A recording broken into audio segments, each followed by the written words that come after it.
Assalamualaikum warahmatullahi wabarakatuh.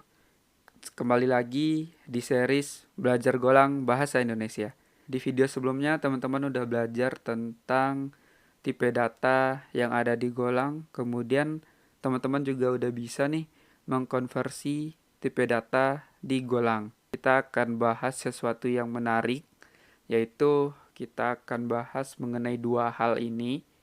Yang pertama tentang operator yang ada di Golang, mulai dari operator aritmatika, operator logika, dan operator-operator lainnya juga. Kemudian yang kedua, kita akan bahas tentang seleksi kondisi. Mungkin buat teman-teman lebih familiar dengan if else dan switch case. Nah, ini akan kita pelajari juga nanti dan kita akan coba lihat implementasi di Golang. Oke, kita mulai dari pembahasan yang pertama, yaitu tentang operator yang ada di Golang. Nah, yang pertama ini kita akan belajar mengenai operator aritmatika.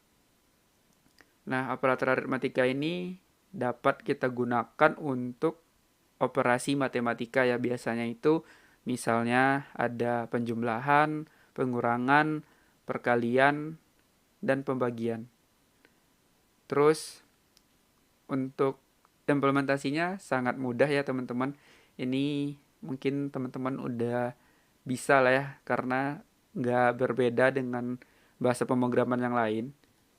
Kita coba lihat implementasinya. Misalnya kita punya sebuah function main, kemudian di dalam ini kita buat satu variabel, misalnya var total misalnya. Nah, di sini kita coba mulai dulu nih dari yang pertama, yaitu penjumlahan.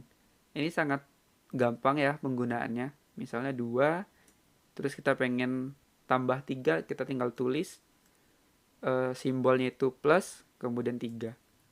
Setelah itu kita coba print, hasilnya akan kita lihat di terminal.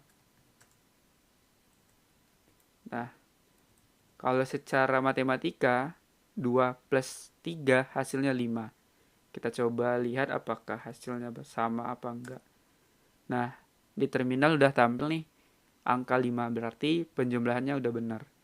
Nah, ini terkait operator penjumlahan. Kalau kita pengen operator pengurangan, nah di sini kita tinggal ubah. Misalnya 5 kurang 2. 5 kurang 2 sama dengan 3. Kita coba lihat di terminal. Hasilnya adalah 3. Nah, untuk operator yang lainnya juga sama ya teman-teman. Baik itu perkalian, pembagian gitu ya. Tinggal kita ubah aja nih simbolnya. Kalau perkalian itu simbolnya tanda bintang. 5 kali 2 harusnya 10. Kita lihat hasilnya. Nah, hasilnya adalah 10. Oke, mungkin itu ya teman-teman terkait operator aritmatika. Harusnya ini gampang ya untuk implementasinya. Oke, kita next ke operator selanjutnya, yaitu operator perbandingan. Nah, ini sedikit berbeda dengan aritmatika. Kalau di perbandingan ini kita terdapat 6 operator. Yang pertama itu ada operator sama dengan, kemudian tidak sama dengan, lebih kecil dari atau sama dengan, lebih besar dari atau sama dengan. Nah, untuk apa sih fungsi dari operator ini? Biasanya operator perbandingan ini seringkali kita gunakan untuk seleksi kondisi juga gitu ya. Misalnya if total sama dengan 10 misalnya, atau if total lebih besar dari 100 misalnya. Nah, jadi ini tuh sangat erat sekali hubungannya dengan seleksi kondisi. Nah, kita coba lihat dulu ya teman-teman untuk implementasinya. Misalnya kita punya variabel total nilainya itu 5 misalnya. Terus kita coba print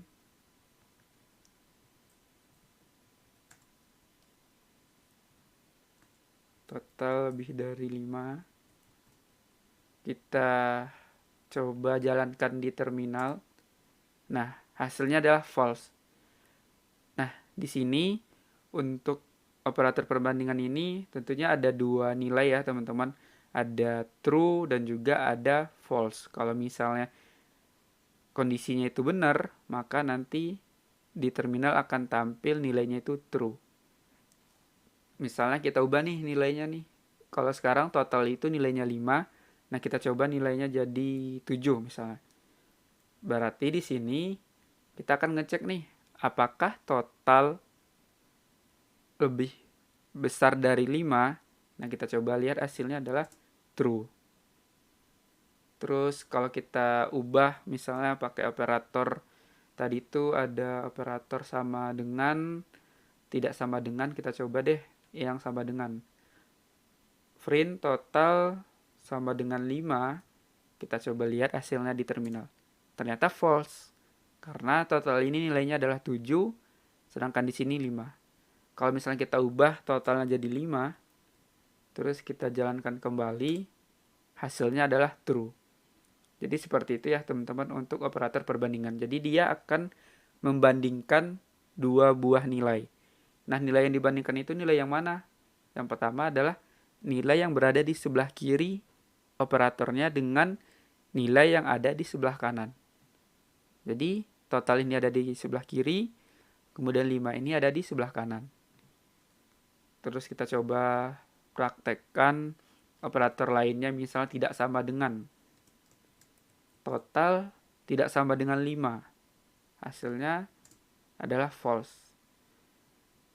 Karena nilai total ini adalah 5, sedangkan nilai yang ada di sebelah kanan ini adalah 5. Jadi dia adalah angka yang sama gitu ya. Kita coba ganti jadi 8. Harusnya ini hasilnya adalah true. Nah, benar ya teman-teman. Hasilnya adalah true. Seperti itu untuk penggunaan operator perbandingan. Kalau yang lain juga sama ya teman-teman. Kita coba deh. Kita pakai lebih besar dari atau sama dengan. Nah, totalnya adalah 8. Kita cek apakah 8 ini lebih besar atau sama dengan 5. Kita coba ya. Nah, hasilnya adalah true. Karena angka 8 lebih besar dari 5. Terus kalau misalnya variabel totalnya kita ubah jadi 5, hasilnya gimana? Nah, kita lihat hasilnya tetap true. Karena di sini ada keterangan sama dengan. Jadi nggak hanya membandingkan lebih besar dari, tapi juga ada sama dengan. Oke, seperti itu terkait operator perbandingan. Next, ada yang namanya operator logika. Nah, ini tuh sangat erat juga hubungannya dengan elektronik ya. Mungkin kalau teman-teman belajar kelistrikan atau elektronik ini sering banget bahas tentang operator logika, dan juga ada yang namanya gerbang logika. Jadi ada operator dan atau kemudian negasi. Kalau misalnya gerbang logika itu operatornya ada banyak banget, ada SOR, ada NOR, dan sebagainya. Nah, kita coba praktek untuk penggunaan operator logika ini. Oke, misalnya kita coba praktek penggunaan operator dan. Misalnya itu total besar dari 5 dan total lebih kecil dari 10. Kita coba lihat ya hasilnya gimana. Nah, hasilnya adalah false. Nah, kok bisa false? Kita coba cari tahu ya kenapa bisa false. Nah, yang pertama kita cari tahu adalah yang di sebelah kiri operator dan. Nah, di sini kan disebutkan bahwa total lebih besar dari 5. Berarti kondisinya nggak terpenuhi nih karena totalnya adalah 5. Kemudian kondisi yang di sebelah kanan atau pengecekan yang di sebelah kanan, total lebih kecil dari 10. Nah, ini benar ya teman-teman. Nah, kalau operator dan ini, dia akan mengembalikan nilai true kalau dua-duanya bernilai true yang ada di sisi kiri dan di sisi kanan operator dan. Kalau misalnya salah satunya aja bernilai false, maka untuk returnnya akan false juga gitu ya. Nah, kalau nggak percaya kita coba buktikan. Misalnya kita ubah nih total ini menjadi 7. Nah, di sini kan dicek nih, total lebih besar dari 5. Oke, terpenuhi nih, karena totalnya adalah 7. Dan total lebih kecil dari 10. Ini nilainya adalah true. Nah, ya benar kan teman-teman? Nah, seperti itu. Kalau operator atau, ini malah sebaliknya gitu ya. Kalau operator atau ini, dia akan mengembalikan nilai true jika salah satu di sisi ini tuh bernilai true. Misalnya kita coba kembalikan lagi ya nilainya 5. Kemudian ini kita ubah menjadi OR. Nah, kita coba running. Dia akan mengembalikan nilai true. Kok bisa true? Karena di kondisi ini nggak terpenuhi nih. Oke, nggak apa-apa. Tapi di sini sudah terpenuhi nih.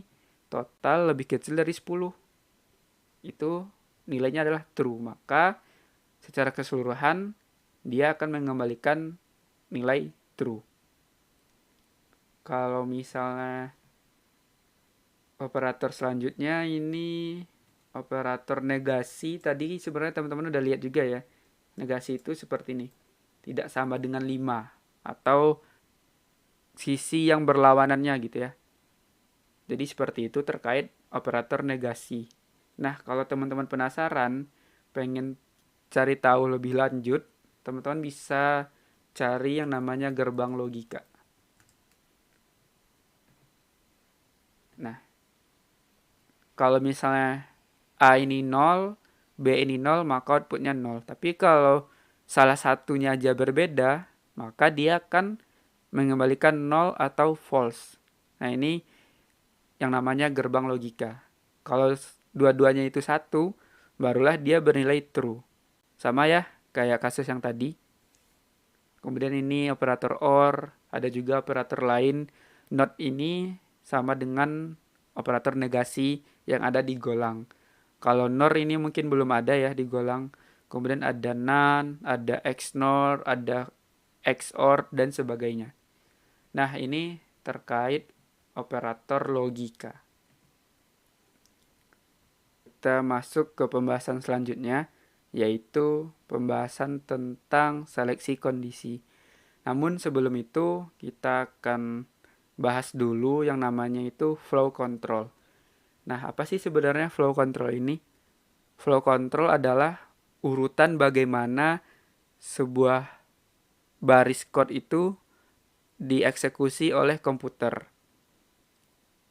Jadi, flow control ini kalau misalnya teman-teman pengen cari tahu, terdapat beberapa bagian. Ada yang berdasarkan sebuah kondisi, atau ada juga flow codingan yang dijalankan dari atas sampai bawah. Nah, ini kan secara berurutan ya, teman-teman. Misalnya kita coba lihat di sebuah program misalnya. Kalau kita balik lagi di contoh ini, kalau misalnya flow control yang berurutan, berarti dia dijalankan dari baris yang atas, kemudian yang bawah. Nah, selain flow control yang seperti ini, ada juga flow control yang berbeda, di mana dia nggak menjalankan dari atas ke bawah, bisa saja dari bawah dulu, baru ke atas, atau dari atas ke bawah, terus ke atas, ke bawah, dan sebagainya. Jadi, ada flow control yang lainnya juga gitu ya, yang perlu teman-teman ketahui. Nah, salah satunya itu ada yang namanya conditional flow, atau cara kita untuk menentukan sebuah kode itu dieksekusi atau enggak berdasarkan suatu kondisi. Jika suatu kondisi tidak terpenuhi, maka code-nya itu akan kita abaikan. Jadi seperti itu ya teman-teman. Kita menggunakan kondisi untuk menentukan apakah code-nya itu dijalankan atau enggak. Nah, kondisinya itu bisa berupa dari inputan dari user, atau juga bisa kita tulis langsung di codingannya itu gitu. Nah, itu terkait flow control.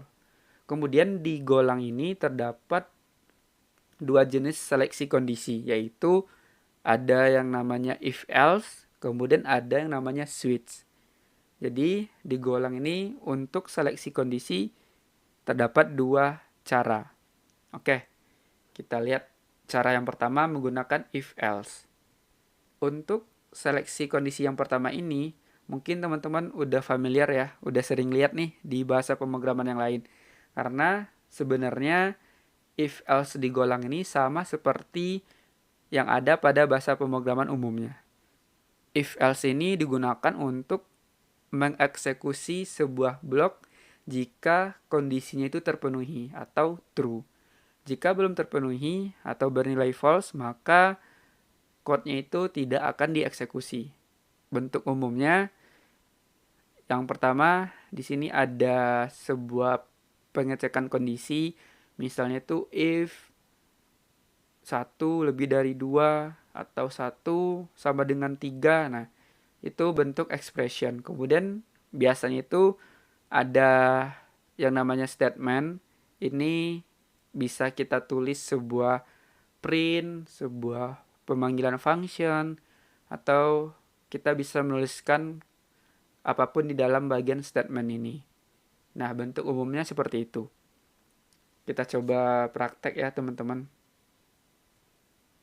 Kita hapus dulu, misalnya itu kita punya suatu variabel namanya itu total order. Misalnya kita kasih nilai 85 misalnya. Nah, di sini kita pengen melakukan suatu logika sederhana ya teman-teman. Misalnya ketika total order ini lebih dari 80, kita kasih gratis ongkir misalnya. Terus kalau misalnya total order belanjanya ini lebih dari 100, kita kasih gratis ongkir dan juga diskon. Terus kalau misalnya total order ini lebih dari 50, kita kasih diskon 10%. Nah, kalau misalnya kondisi itu nggak terpenuhi, maka kita akan coba tampilkan misalnya tidak ada promo atau tidak ada ongkir misalnya. Tidak ada gratis ongkir.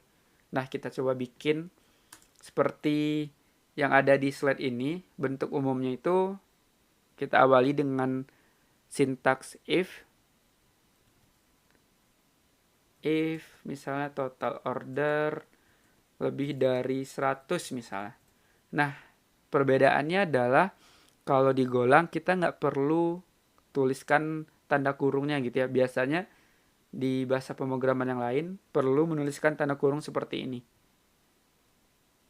Nah, kalau di Golang kita nggak perlu nulis itu ya teman-teman.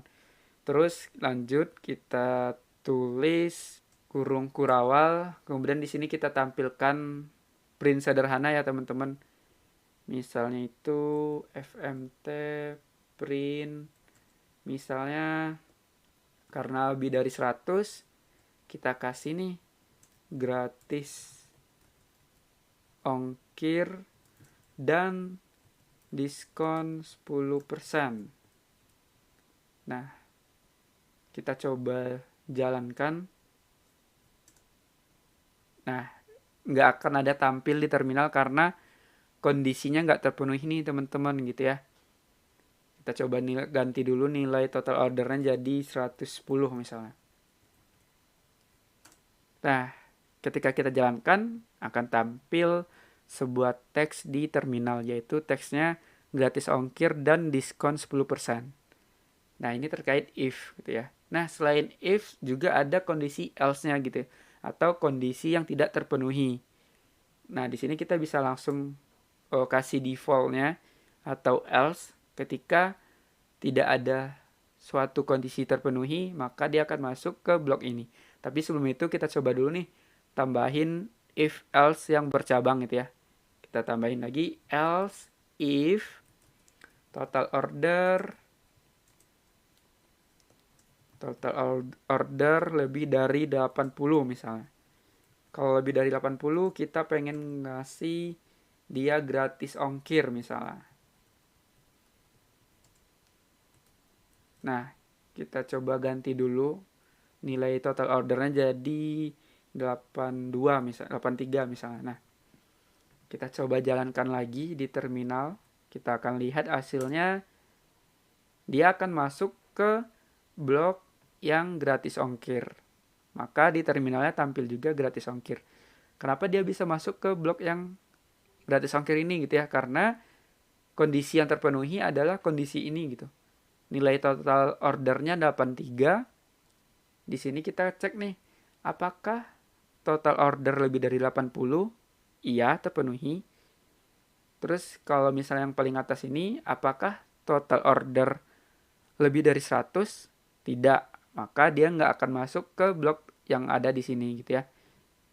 Nah, ini terkait if yang bercabang. Terus kalau misalnya kita pengen nambahin lagi nih, suatu kondisi yang baru misalnya 50. Terus kita print lagi FMT. Kalau misalnya dia lebih dari 50, kita pengen ngasih dia diskon nih, tapi nggak ada gratis ongkirnya gitu. Nah, kita bikin seperti ini. Kita coba ganti lagi. Nilainya jadi 55 misalnya. Nah, di terminalnya tampil adalah diskon 10% gitu ya. Nah, ini terkait if yang bercabang. Kalau misalnya nggak ada kondisi yang terpenuhi, misalnya kita kasih nilainya 30 misalnya. Terus kita jalankan, di terminal nggak ada tampil apa-apa.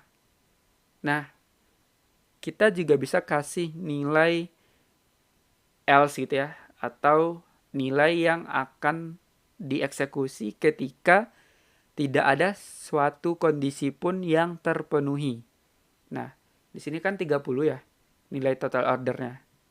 Dimana dia nggak memenuhi kondisi apapun di sini gitu ya.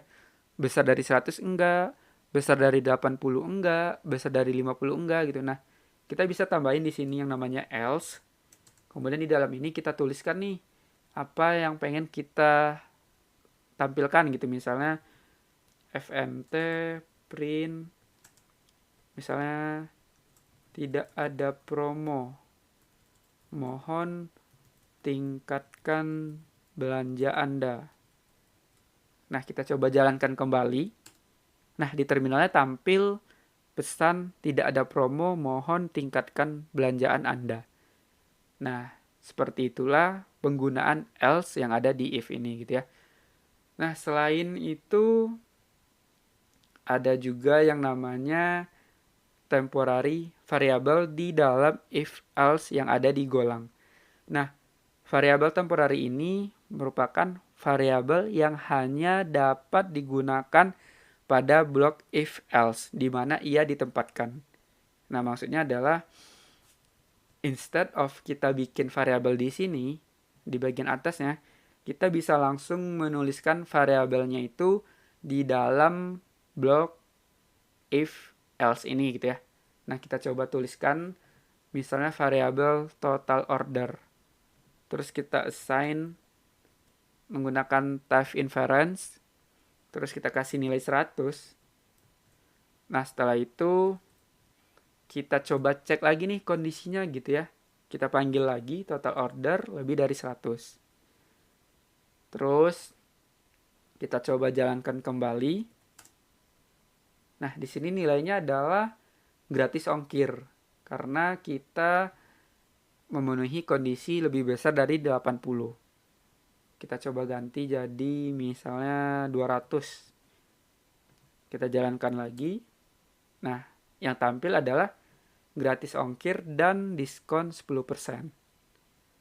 Jadi kita nggak perlu lagi nih bikin variabel dulu, terus kita panggil di if else. Nah, sebagai gantinya kita bisa langsung mendeklarasikan variabelnya itu di dalam blok if else ya, teman-teman. Dan perlu diingat di sini kalau kita pakai temporary variable ini, kita hanya bisa membuatnya itu menggunakan teknik type inference. Jadi kita nggak bisa menggunakan keyword var. Jadi kita hanya bisa menggunakan type inference ya. Masih ingat ya teman-teman? Kalau type inference itu sintaksnya itu menggunakan titik dua sama dengan. Jadi kita nggak akan menggunakan var. Nah, ini terkait variabel sementara atau temporary variable yang ada di if else golang. Next, ini seleksi kondisi juga tapi menggunakan switch. Nah, switch adalah seleksi kondisi yang menggunakan satu variabel, lalu kemudian variabelnya itu akan digunakan untuk mengecek nilainya gitu ya. Jika variabel tersebut datanya sama, maka akan mengeksekusi sebuah blok code. Jadi kalau yang kita cek itu sama dengan yang kita pengen, dia akan dieksekusi. Kalau enggak, dia akan diabaikan. Nah, ini if else-nya kita coba hapus dulu ya teman-teman.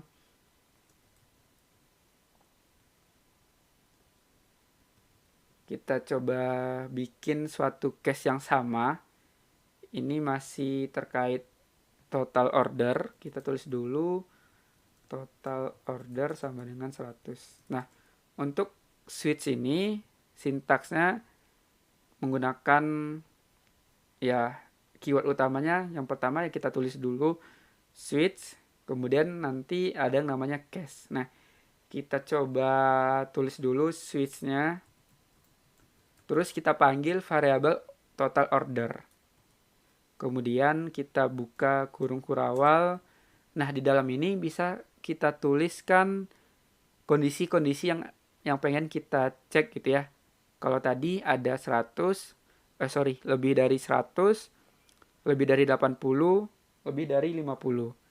Kita coba tulis ya teman-teman, misalnya cache 100 misalnya. Terus kita panggil lagi fmt print. Kalau tadi itu gratis ongkir dan diskon 10%. Terus setelah itu kita spasi dulu deh. Nah, kita coba jalankan. Hasilnya sama, gratis ongkir dan diskon 10%. Terus kalau misalnya kita tambahin cash lagi, misalnya nilainya itu 80 misalnya. Di sini kita tulis lagi cash 80.2, kemudian print gratis ongkir misalnya. Nah, kita coba ubah dulu nilainya. Jadi 80 gratis ongkir. Oke. Terus kalau kita tambahin lagi cash selanjutnya itu cash 50. fmt print tadi itu diskon 10% ya. Nah, kita coba ubah lagi jadi 50. Hasilnya akan tampil diskon 10%. Oke, ini terkait switch case. Terus, yang unik di switch case golang ini adalah kita nggak perlu menambahkan keyword atau sintaks break untuk di setiap case-nya. Kalau di bahasa pemrograman lain mungkin kita perlu nulis nih seperti ini gitu ya. Setiap case kita tulis break, terus di sini kita tulis lagi break gitu ya. Nah, kalau di Go kita nggak perlu melakukan hal itu. Terus kalau misalnya kita pengen tulis case untuk banyak kondisi juga bisa nih. Kalau misalnya teman-teman bukan pengen sih. Kalau teman-teman males nambahin case baru lagi di bawah, nah mungkin bisa ditulis juga di sini. Misalnya 85 misalnya. Terus kita ubah nih total ordernya jadi 85. Jadi kita jalankan, hasilnya adalah gratis ongkir. Jadi kita nggak perlu nambahin banyak baris code ya teman-teman. Jadi bisa di satu case ini untuk banyak kondisi. Kemudian kalau misalnya nggak ada suatu kondisi terpenuhi, kita pengen ngasih nilai juga nih. Nah, kita bisa pakai yang namanya default. Ini mirip juga dengan if else tadi. Kalau nggak ada kondisi yang terpenuhi, dia akan masuk ke dalam blok ini gitu ya. Misalnya kita tulis tidak ada diskon misalnya. Kita ubah dulu total ordernya jadi 20.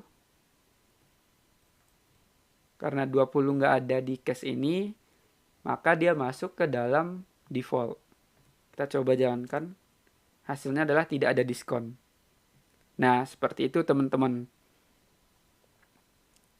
Selanjutnya, di case ini ada suatu sintaks atau suatu keyword namanya itu fall through. Nah, fall through ini digunakan untuk memaksa proses pengecekan tetap diteruskan ke case selanjutnya. Maksudnya adalah kalau misalnya kita tulis di sini fall through, maka dia akan masuk ke dalam case ini gitu tanpa peduli dengan nilainya gitu. Jadi dia nggak menghiraukan nilai kondisinya gitu. Dia tetap masuk ke dalam blok ini gitu. Nah, kita coba cek. Kita ubah jadi 100. Kita jalankan lagi. Nah, hasilnya adalah gratis ongkir dan diskon 10%. Ini dihasilkan dari baris ini. Kemudian karena di sini ada fall through, dia akan memaksa untuk program ini masuk ke dalam case yang selanjutnya. Nah, meskipun nilainya nggak terpenuhi, tapi karena dipaksa, dia tetap masuk ke dalam ini gitu ya. Jadi itu penggunaan dari fall through. Kita coba lihat contoh lainnya, kita pindahin keyword fall through ini ke case yang kedua ini gitu ya teman-teman. Terus kita ganti nilainya jadi 80. Terus kita coba jalankan lagi. Nah, hasilnya adalah gratis ongkir yang didapatkan dari pengecekan kondisi yang benarnya. Total ordernya 80, di sini case-nya juga 80 gitu ya. Jadi dia masuk ke dalam blok ini. Karena di sini ada fall through, dia akan memaksa kita untuk masuk ke case yang selanjutnya, yaitu case yang menampilkan teks diskon 10%. Oleh karena itu, di terminalnya juga teman-teman lihat di sini ada diskon 10%. Nah, ini ya teman-teman terkait dengan switch case. Kalau teman-teman penasaran, teman-teman bisa explore lebih lanjut penggunaan if else yang lebih advance, misalnya digabung dengan case, atau case di sini teman-teman gabungkan juga dengan if else. Jadi teman-teman bisa explore lebih jauh. Di sini kita bahas dasar-dasarnya saja ya teman-teman.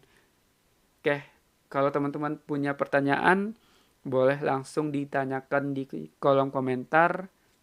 Atau teman-teman bisa reach out aku juga di LinkedIn atau di email atau di Twitter. Terima kasih buat teman-teman yang udah nonton series kali ini.